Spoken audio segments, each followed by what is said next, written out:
امارت اسلامی افغانستان به خاطر تأمین امنیت در جغرافیای افغانستان و به خاطر دفاع از ارزش‌های اسلامی و تمامیت ارضی خود تخمیناً 350,000 نفری نیروی امنیتی را در نظر گرفته است.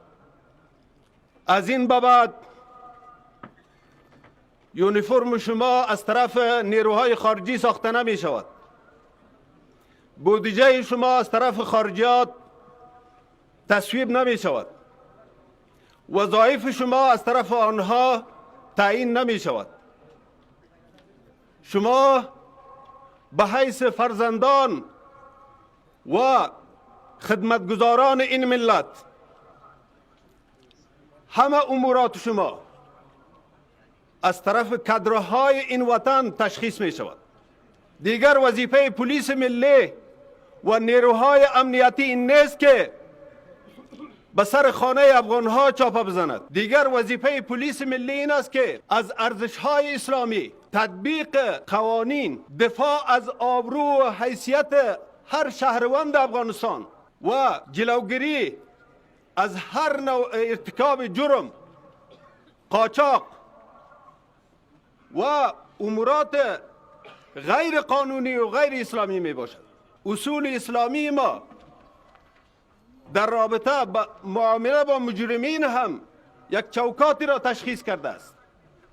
اینطور نیست که پلیس هر چیزی که دلش میخواهد همراه مجرم انجام بدهد. نه، محاکم اسلامی در اینجا مستقل است.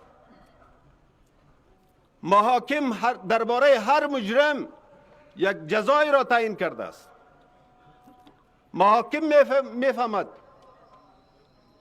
و تعیین جزا در برابر مجرمین و همچنان جلوگیری از قاچاق، جلوگیری از هر نوع بیبندباری در داخل جامعه افغانستان وظیفه پلیس ملی است.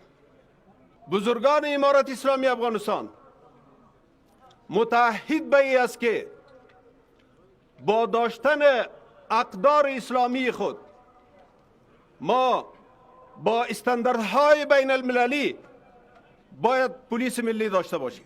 انشاءالله بودجه داخلی افغانستان برای تأمین همه ضروریات ارگانهای امنیتی ما تکافو میکنه. به خاطر تعمیر و ترقی افغانستان متحدانه، متفقانه با هم کوشش میکنه.